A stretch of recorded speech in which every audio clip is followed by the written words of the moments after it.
Okay, folks, let's get started. Let's stand for the Pledge of Allegiance, please.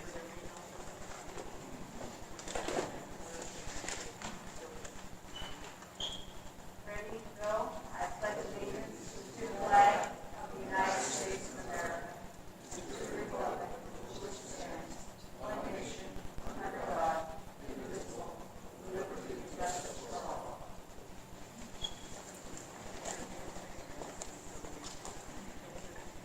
It's 7:06, August 27th. Welcome, everybody. Okay, approval of the agenda. We're going to be pulling A, B, and C from the agenda. Can't hear you. A, B, and C is being pulled. A, B, and C is being pulled.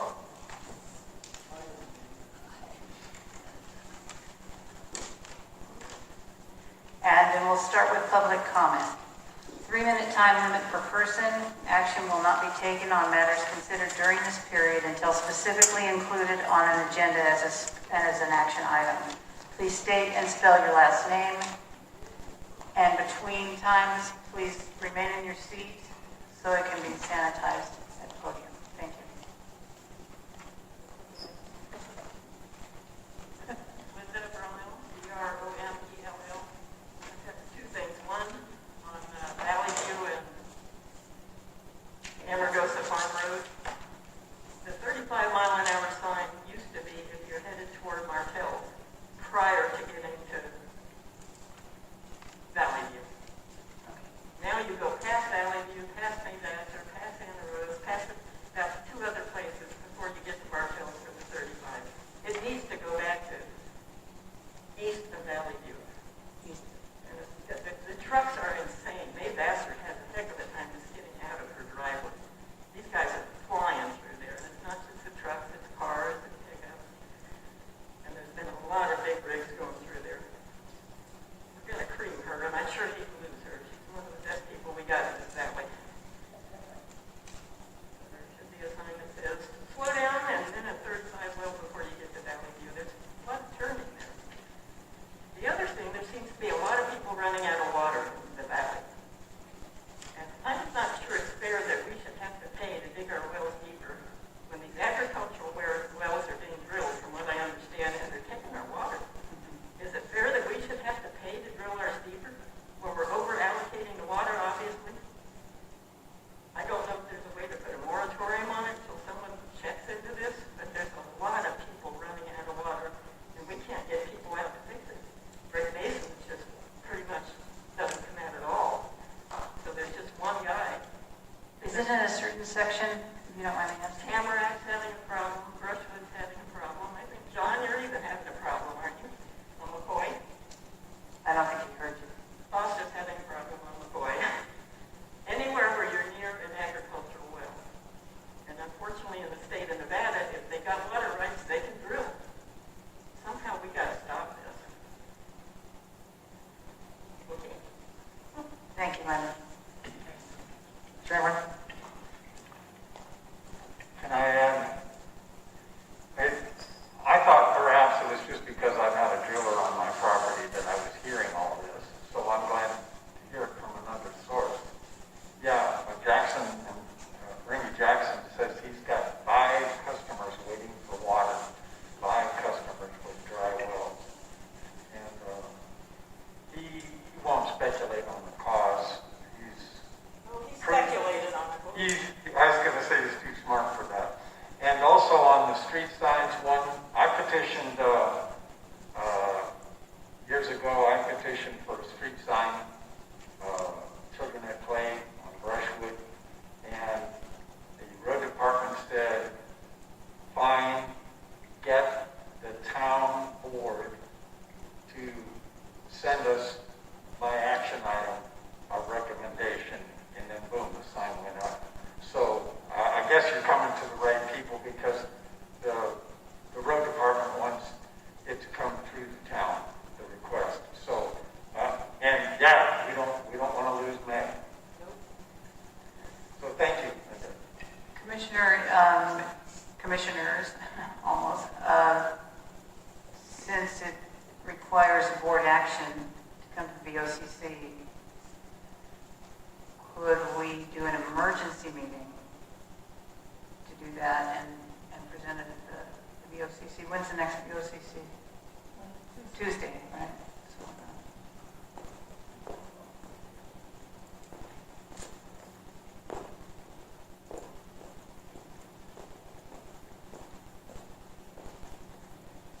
John Koenig, KOENIG. Are you talking about the request for the speed limit?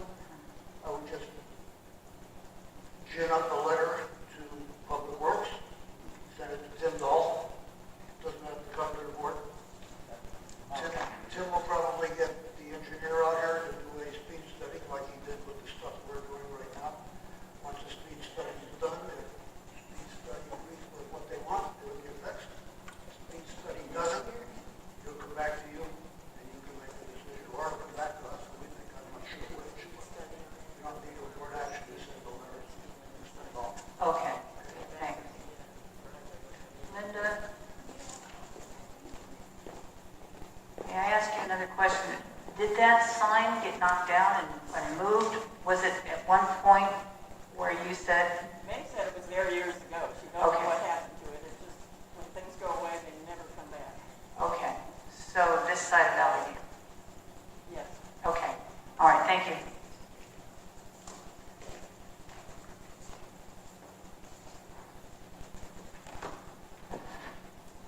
Hello? Can you hear me, Dorothy? Lab, Labossieder. I got two quick things. I got an email that said service@paypal.com, said my account is canceled. I can lock up an email so I can see what's in it without actually opening it. And it basically wanted you to click on to verify your information to PayPal. Basically a phishing scam. If you ever get an email saying your account's been canceled to anything, don't open it. Log into the account your normal way and see if your account's still open for any type of account. And this just came out, so I just want to make sure people know. The other problem is, last year, I was here to tell you guys about this lovely letter that comes in this very easy to find envelope that jumps out and says, not junk mail. They're raising your property taxes again, so you want to complain now before January 15th. At least they gave us more than 30 days this year. But if we look at Detroit, when governments run out of money, they go to landowners to get their money. You might want to complain now and get this fixed so you don't get totally hosed next year. Thank you. Thank you, Rob.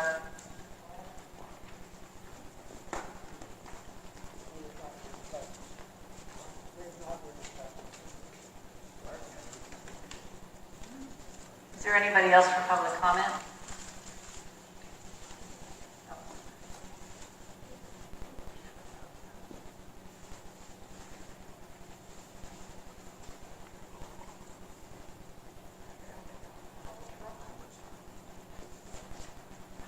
Inshall, M-I-N-S-H-A-L-L.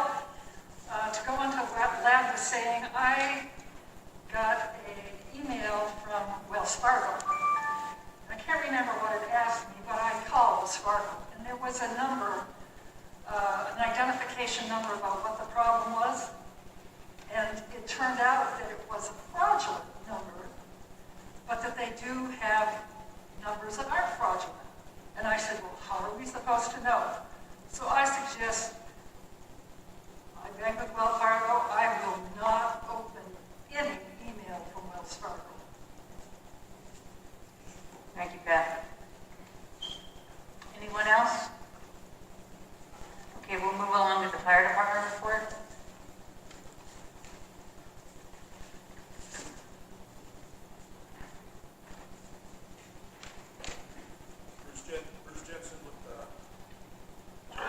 Bruce Jensen with the fire department, with your fire department report.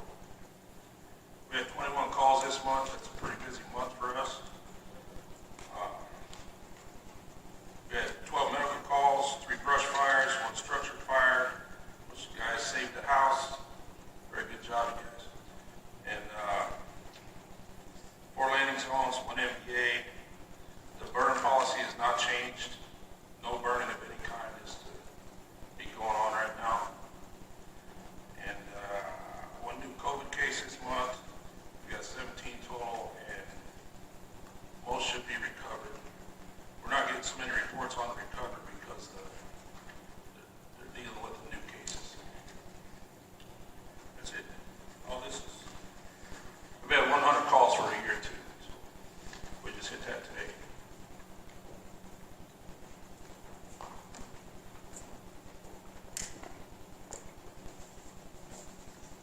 town office report. Pat?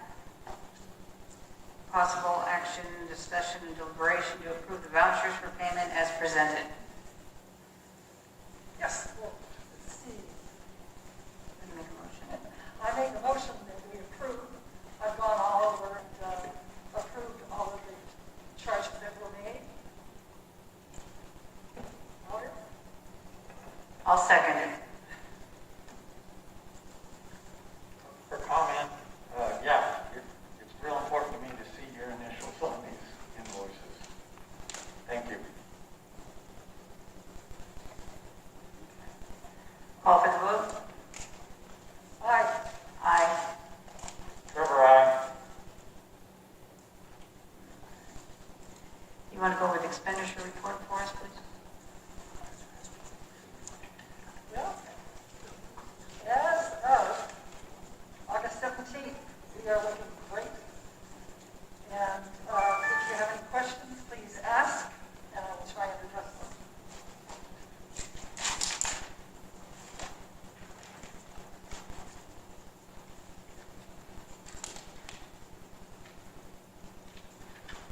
Okay, so I'm going to pass this down and we'll sign it. All right, committee reports. Anybody here from Human Resources? Cemetery Committee. No, not on the committee. We are working on the irrigation for the cemetery, should be done in October. The stumps, we're getting an excavator, we're removing the stumps there, also the stumps of the dead trees. And it's going to look very nice.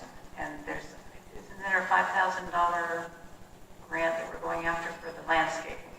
Yes, it might not come in on time, and there's a lot of, there's a lot of things that we have to fulfill.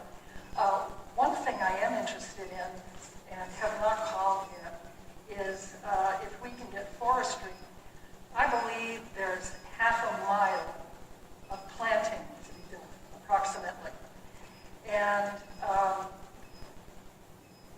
the forestry service had suggested oleanders, dwarf oleanders, which grow up to 5 to 6 feet tall. And they come in a number of different colors. They're drought tolerant. And we would need about 440 of them. So I'm wondering if perhaps we can get the forestry department to actually plant them. But that might not be something that they would do. But it never hurts to ask them. Because as you might remember, we saved, $35,000 by having them cut down our trees. All right, Planning Committee. John?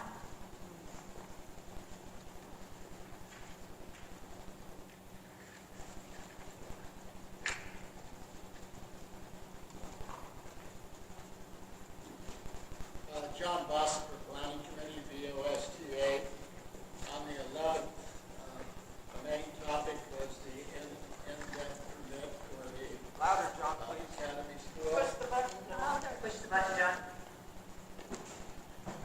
The main topic was in-depth for the committee school. We asked Trevor as liaison to put something on the agenda, and it's on item G on the agenda. We can discuss it at that time. Thank you. John, do we have any information on the opening of the Fort Amargosa? No. Yes. I'll address that later. Okay, Senior Center. Mr. Stengel.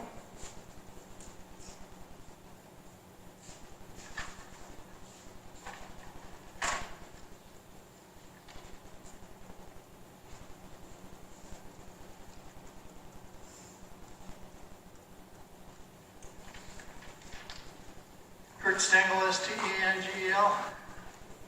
This information would apply to the month of July. We have figures of a total of 531 meals. And that was home by home. Because we're delivering everything, nobody goes and eats at the senior center anymore until we're approved to open. Okay, an additional figure for the month of July was commodities. There was 113 families that were provided sustenance, which would work out to 458 individuals.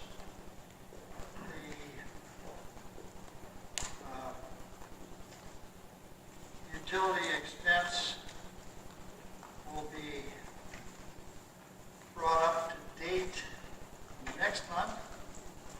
We have all the figures for the months on this paper, but evidently there are more information and titles that will be applied.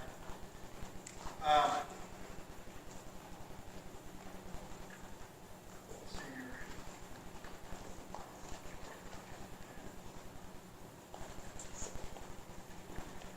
It says transportation is again being provided by Pahrump Senior Center. Trips to Pahrump are on Tuesdays and Las Vegas on Thursdays. To get information, call the Amargosa Senior Center for details. That's it. Couldn't tell you. I don't know. I know I keep buying gas. Oh, about the rest of it. Thank you. Thank you, Kurt. Board member comments. Trevor, you want to go first? I'm still reading the same book I was reading last month, and I still think we need workshops for budget, and we need workshops for capital projects. Where are we at? August. In the early fall, it's time to put together grant proposals for HUD. I think, there are other grants that have other deadlines, and these grants proposals should be driven by citizen requests.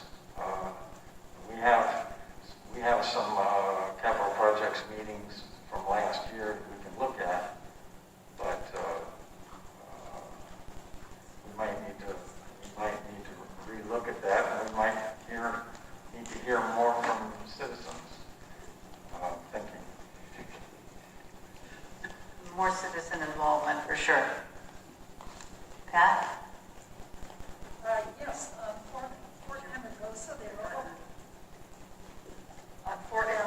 they were hoping to open in August. Doubtful they'll open in early September. They're having a water problem over there, and don't know how long it's going to take to resolve that.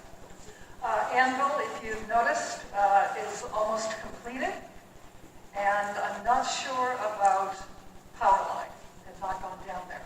Power line is not, but it's very, very close. And at the VOCC meeting, Tim Dahl said that it would start on Monday, this past Monday, and they certainly did.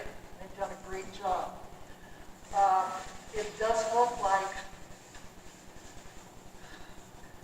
Farm Road, we were looking at getting 3 miles of Farm Road done in the 1920, and that doesn't look like it's going to happen. A lot of that is, of course, due to COVID.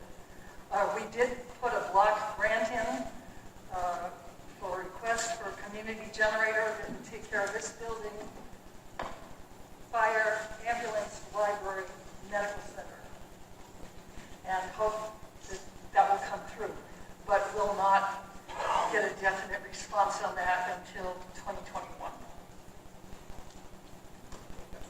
Okay. Did anybody pick up a list of what we're doing in the town? I left it on the table.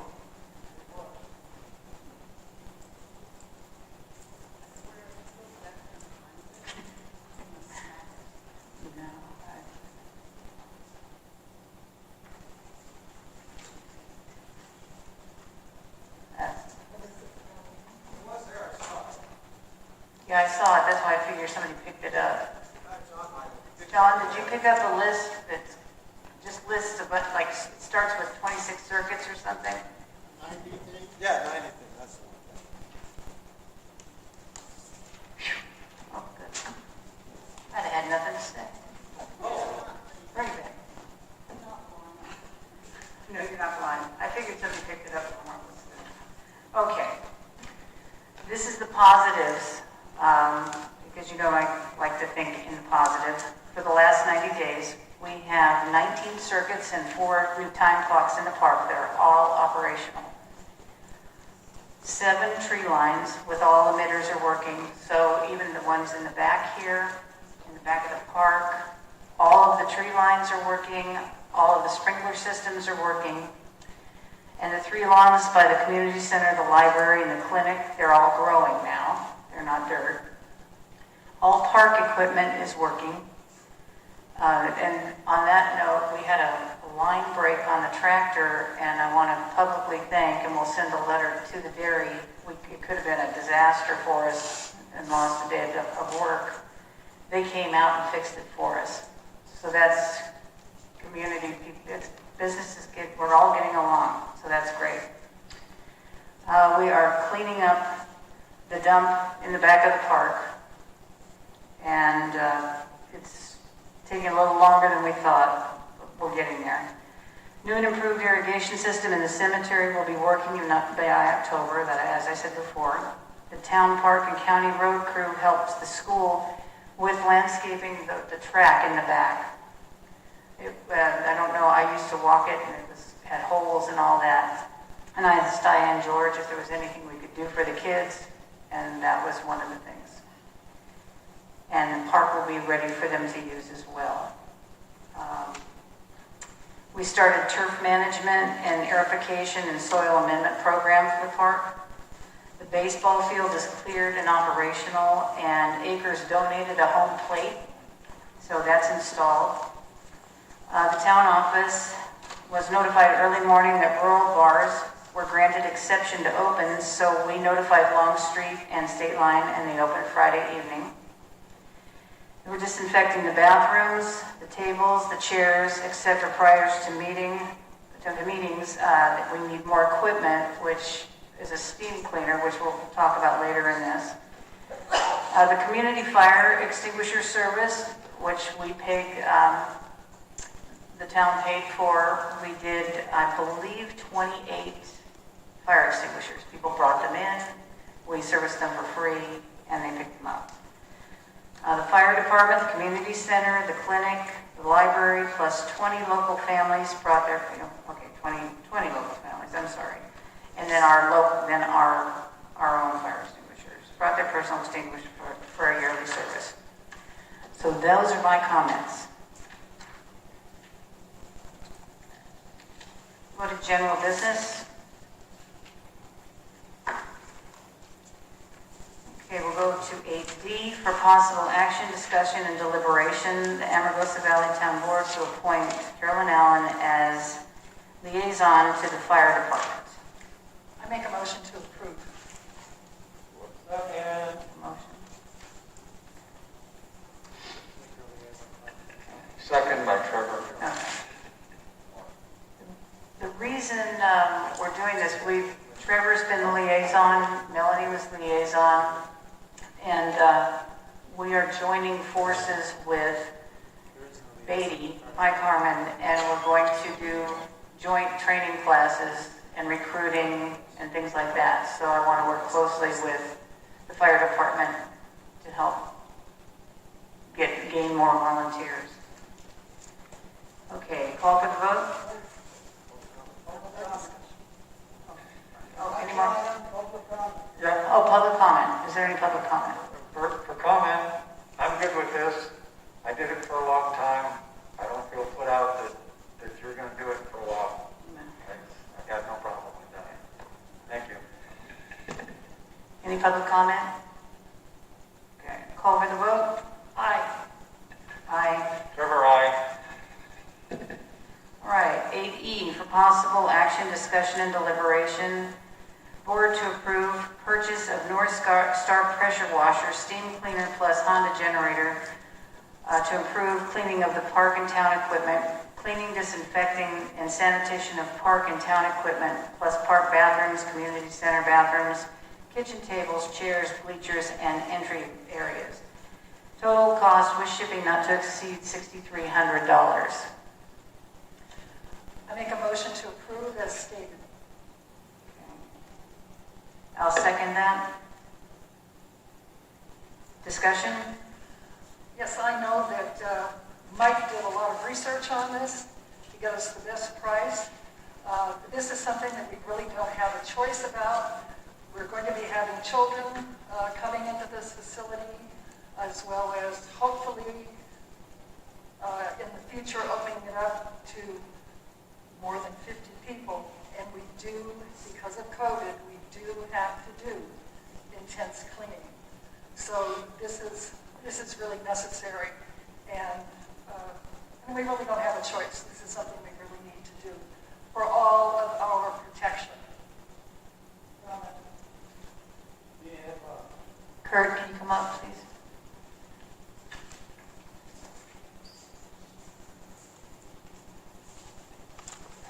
Kurt Stengel, STNGL. Regarding that equipment, am I on? Louder? Okay. The maintenance, as I recall, when I was dealing with some of that equipment, there was a facility in North Las Vegas that did a bang-up job of maintaining. I just want you guys to have that available. To You fix need- or to Fix. fix? Yep. Give the information. Well, I think you should get it when you're dealing with the purchase, or find out at that time. Okay?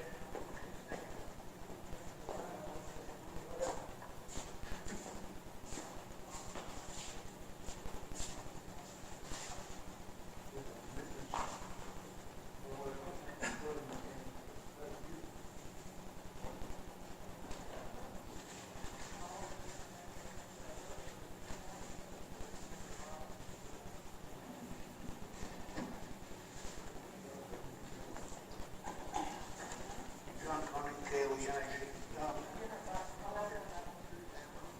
It's on, I think. It's on, but you're not speaking directly into it. I'm glad you're going to approve this, but I would ask that you don't buy it right away, because I want you to use CARES money for this instead of your own money. As soon as I figure out, in discussion with finance, we think you can just buy it and get reimbursed, but we're not sure. So another day or two, just wait, and we'll figure it out, because I don't want you spending your own money if you don't have to spend your own money, because we got all this CARES money that if we don't spend it, we have to give it back to you. So if there's an opportunity, you could maybe get a better one than what you wanted. So Can you take care of that? It's already in the works. It's already- Yeah, it's already in the works. just letting you know so you don't go out and just buy it now. So, This way we're set up, yeah, I knew we were in the works for it, and yeah, we might be getting bigger and better, more better. I think I can do that. No, we can have some, we can. there is a certain amount of money set aside for each town. I'm not sure what the number is. As soon as I find out, I'll let you know. But you'll all be getting like a bucket of money, and you can figure out what you want to do with it. As long as it's related to COVID. There's ways you can figure out that things have to be related to COVID. So Commissioner, would we table this now? or- No, go ahead and vote on it. approve it, just don't buy it. Just don't buy it yet. Yeah, okay? Thank you. Then I should have. Yeah, we're gonna wait. We want something bigger and better. You might want to amend it to set an upper limit of what you can spend. Okay. Instead of just approving it for $6,300, you might want to say up to $10,000 or something like that. We don't know what the bucket's got in the money. Right. Okay. Okay, Pat, you want to amend that? Yes, I want to amend it to total cost with shipping not to exceed $10,000 and wait until we hear back from, I think it's Carries, Carries. before we actually make the purchase. And then, Commissioner, you'll let us know if we can do the reimbursement. Yeah, okay, that's what I was going to, okay. So we'll set this at $10,000. Can I get a second? I'll second it. For comment, I don't know whether it was you that came up with this idea or Caroline, I think you. Actually, it was originally Pat that sent a letter about CARES a while back, and then we knew and we've been working on it. Okay. Any more public comment? Call for the vote? Aye. Aye. Trevor, aye. Okay, 8F, for possible action, discussion, and deliberation, board to authorize payment of a $2,500 deductible to settle a claim for the destruction of Nye County EMS training equipment by Amargosa Valley personnel. I make a motion to approve as stated. Second by Trevor. Discussion, public comment? For my little bit of discussion is, thanks, I wasn't involved in this, but I know that with lawyers or insurance companies, you can't have 2 and 3 people negotiating. You have to have somebody take the lead on negotiating, and I feel it was entirely proper for Caroline to do this. Thank you. Back in December, at the training facility, the burn house was completely destroyed. And we were liable. And so we have been working on it, and it was a $90,000 total loss. We negotiated it down to $80,000 and went to Pool Pack, and they covered it with a $2,500 deductible. First they came back with $10,000 because it was county property, but because it's our policy, our claim, they subrogated it to Amargosa, so we're taking the hit for the loss, which we should, and our deductible is $2,500. So the good news is we've got coverage. The bad news is we had a total loss. The good news is we have insurance through Pool Pack. We have attorneys and negotiators. I negotiated this with the adjuster. It was a long time coming. This happened in December. It's a good lesson. You know, with ownership of the town comes responsibility. And we need to be very cautious and more deliberate in what we do.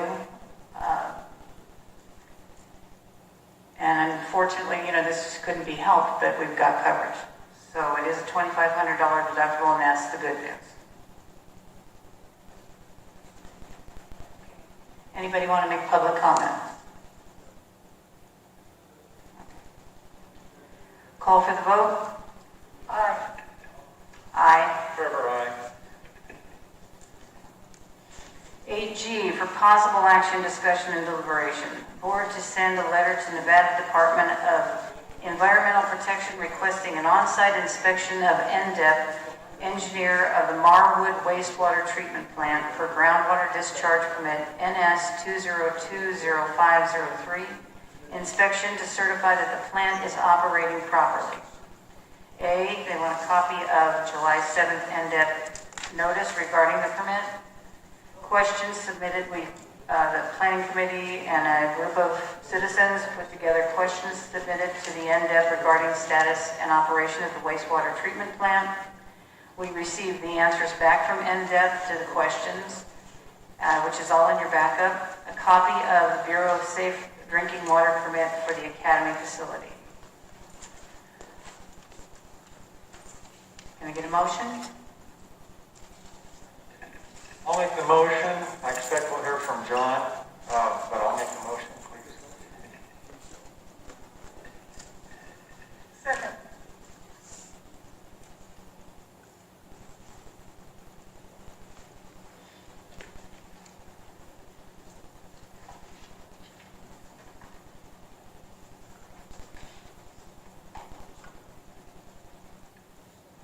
John Voss to the USDA.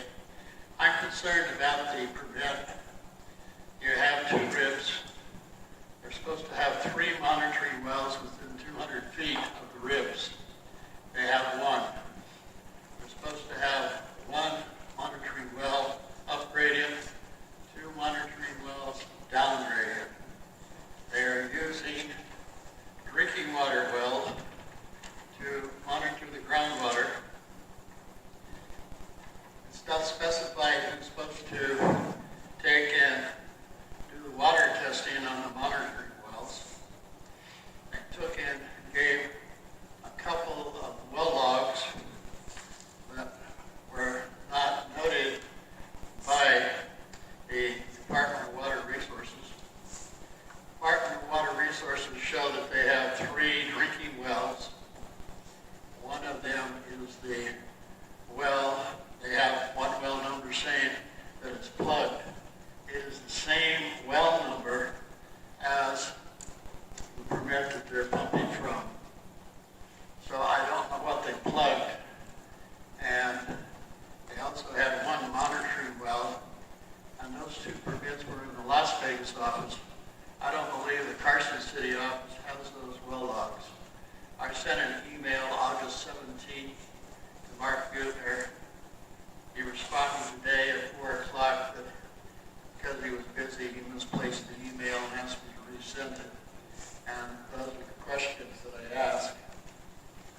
I think the other thing that is most important is to take a look at NRS 445 capital A 895. And that states the conditions for issuing the permit. Number 2, the applicant fully complies with all conditions of NRS 445A 885 through 915 inclusive. Sub 3, the state engineer has to issue a declaration that they have water rights to supply the water. All of the water rights are in the Horizon Academy, which became a defunct corporation in 2015, and the applicant has not done the conveyance to update the water rights, so NDEP does not show that the applicant owns the water rights. Number 4 is the local government's assurance that if the company fails to operate the system, that the local government will take over the maintenance and running of the system. The question is, who is the local government? Because all of the information was sent to the county, and then finally, on July 13th, the county sent the town a notice. No notice was put in the newspaper. It was simply a notice on a website, and I believe in the 445A requires notice in the newspaper. So I think that the town board should write a letter to NDEP on these issues. The other thing is that in the 2006 and 2011, there was a maintenance operation manual. They're saying that a new manual will be written 60 days after the application. They haven't made any disclosures. In 2016, the newspaper took and said that the water treatment plant had been stopped using water treatment since 2016 and was issuing bottled water, and that was part of the lawsuit on the people that they had in the newspaper. The other thing is they sent us a copy of a plan stamped 2006. They made a comment that repairs have been made. When repairs are made, it requires a rent stamp by an engineer for those repairs. No such document was provided. The only document that they sent was an engineer stamped 2006. So the current upgrade of what they've done this last year or so has not been wet stamped by a state engineer of the state of Nevada. I think those conditions should be met before NDEP issues the permit. Thank you. Thank you, John. Chairman, can I add a little tidbit? Yes, please. We owe Robin Ebrock, a reporter for BD's Government and Civil Affairs from Valley Times. We owe her for kind of blowing this thing up. It went through the county commissioners meeting kind of unnoticed by any of us, but boom, there it was in the paper.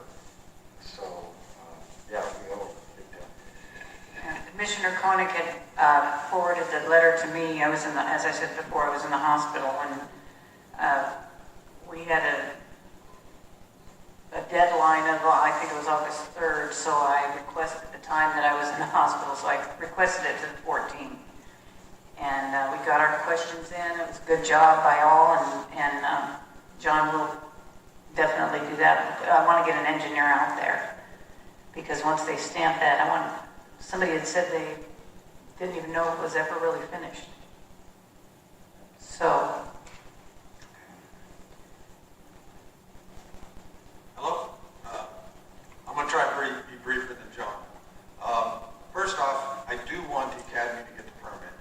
So, but we need it to be done right. And I'm all for sending this letter. I was okay with all their answers except the flow chart they gave us for the wastewater treatment facility. They didn't send us a schematic of the actual plant, so we don't know what's there. I could draw you a flow chart for a motor, you wouldn't know what car it's in. So no one's been on that site. We need NDEP to realize that and send somebody on it. I'll talk to somebody who might be able to get some more information. Oh, man. thank you, Lev. I like throwing Paul under the bus.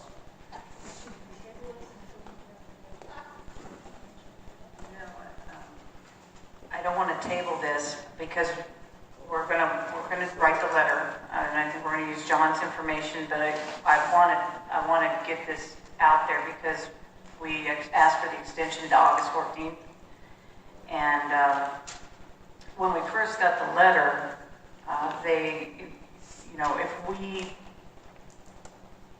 they said something about a public hearing.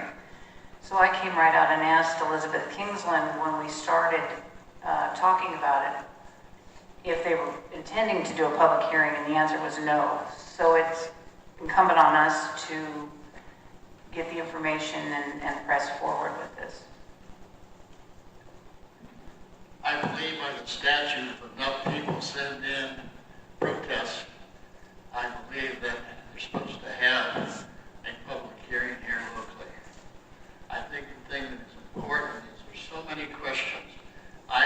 Along with the lab, I want to see this school be able to operate.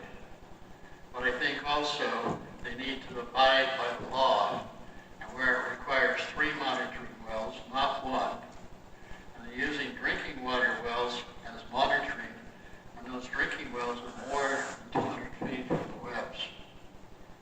And we don't know the soil underneath the webs because they've been used since 1981. We don't know if the soil, how far down the soil is contaminated, etc. And I think that here we need to protect the community, and I think the board can demand a strong letter saying you want a public hearing to provide this information.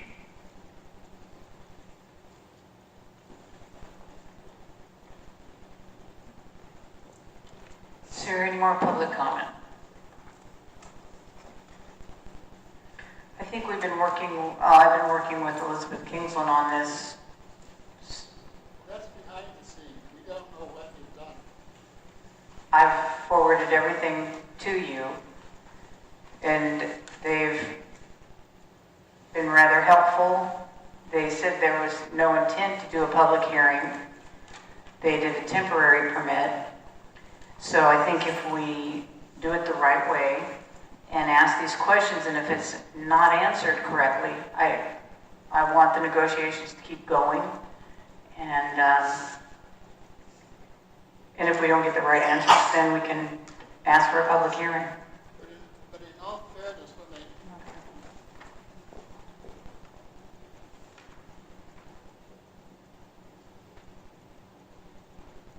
if you read the response that they sent us, it said that the permit had been terminated and a temporary permit had been issued.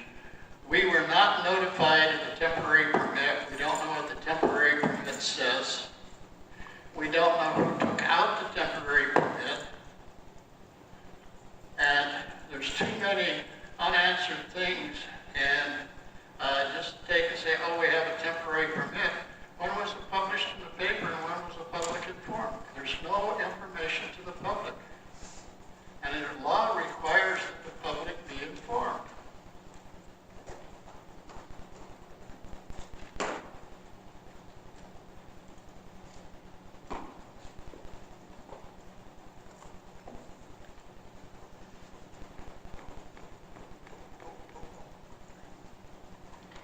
Is there any more public comment?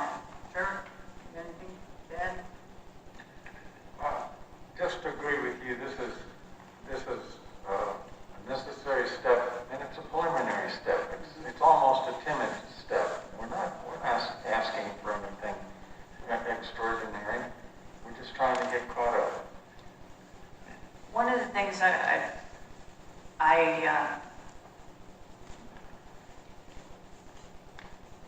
the lines of communication have been kind of sweet.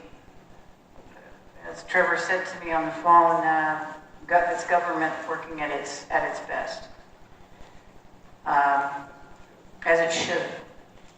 And I think if we keep the lines of communication open, see the information that we can get, as we have no jurisdiction, but as a board, we've listened to the citizens. We go to them with that and see what we get back. I believe that would be the best course of action other than demanding a public hearing, because it's my understanding we have several of these in Amargosa Valley. And I would rather negotiate or talk kindly to these people, because if we want the balance of the public drinking water systems in Amargosa Valley inspected, if this is a problem that they're not following up on, and it's kind of a chronic problem, then I'd rather go in nicely, because if it's something within their system, we can go and do it the right way, and then ask, what are they going to do about the rest of them? So that's my opinion. Any more comment? Yes, I just want to make sure that on this letter that we've got every question that you want answered. So if there are any more questions, now's the time to get them in and get them answered. Okay, I'm going to call for the vote. Aye? Aye. My motion, Trevor, aye. Okay, public comment, second round, 3-minute time limit per person. Action will not be taken on matters considered during this period until specifically included on an agenda as an action item.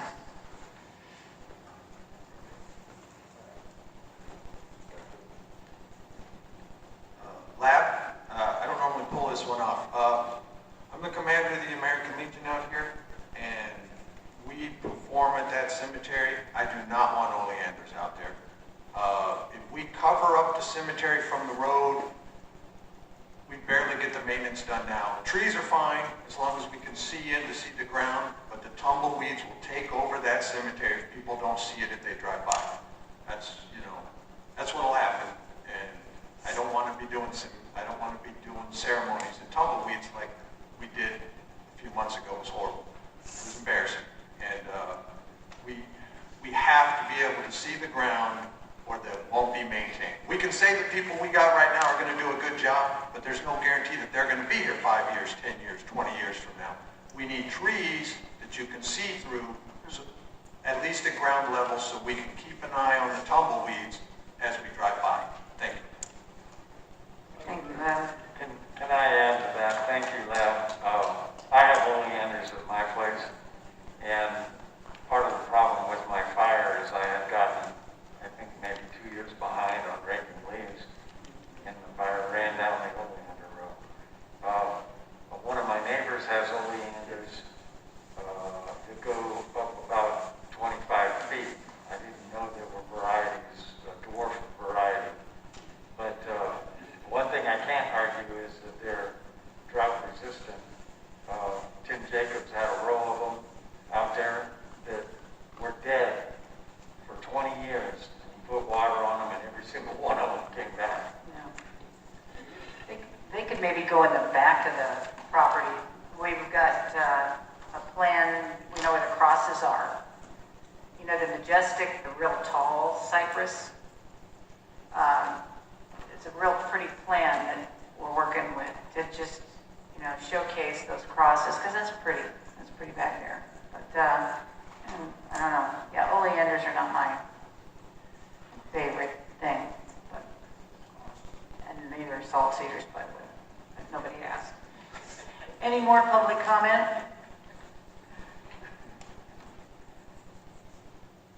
Minshall, M-I-N-S-H-A-L-L. This is address something that Linda brought up about the wells. I have kept in touch with the person that okays the hemp fields out here. And one of the questions I asked was, did they have agricultural permits for the water, and did they have water rights? And he did not know. That evidently is not one of the questions on their application. And my concern is that when you do have water rights, you have only a certain amount of water rights.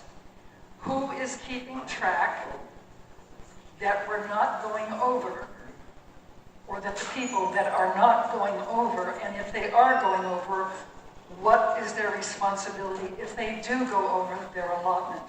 And I think that's something that we need to look into. Thank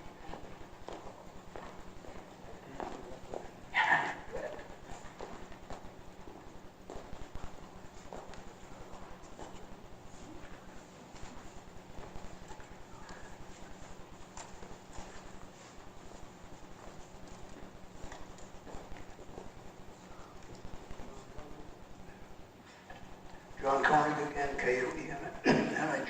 Just to answer Pat's question, because I've been through this in Trump when we had guys on 1 acre growing hemp and guys on 2 acres growing hemp, and they're all using their residential wells, which is illegal, et cetera, et cetera.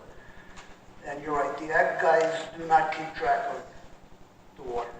They ask the question on the permit, do you have water? Check. That's as far as they go. So what we did, we got a hold of the water engineers up in Carson City. We gave them the plot number, and they referenced that and said, yes, they have 5 acre-feet of water permits. Okay, now, if they have 5 acre-feet of water permitted, they have to have a meter, and every year they have to report the meter reading to the state. That's how they know how much water they used. So if they go over, they get dinged. Now, if they go under, they can have a problem, because if you don't use it, you lose it. So it's a double. So they usually monitor their meter, and sometimes you see them just using water going nowhere. That's because they haven't used enough. But that's how everyone knows that they're abiding by the law. Now, we found some cases where they had no water rights. And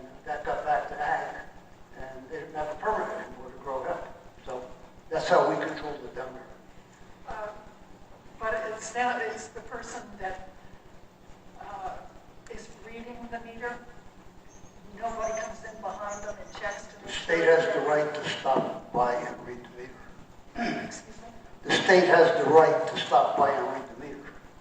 Do they? Oh, yeah. Yeah. Yeah, They don't know when they're gonna do it, but they do it. it's usually a white Dodge lease pickup truck, and it's usually in July. It says state water meter on it.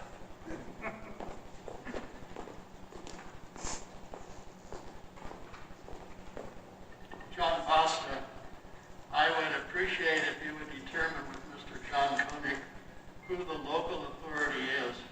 Is it the county or is it the town? It's the county. Because if you approved the item, the question is that we are a town elected board, and so the question is, who's the local authority that's going to guarantee maintenance of the system, not knowing what the system is? And we have not been given the full information by NDEP, and they have skirted getting us the information. As I said, the local government in this case would be the county because they issued a permit. We do not do permits.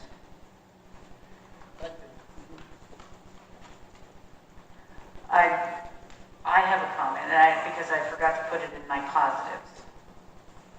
We have been paying $25,000 premiums for our insurance policy since 2011. And the other good news after the $2,500 deductible vote is our premium dropped to $16,241. So we gained another $8,800. So that was the other good news I forgot to add in there. Does anybody have any more public comment? $16,241.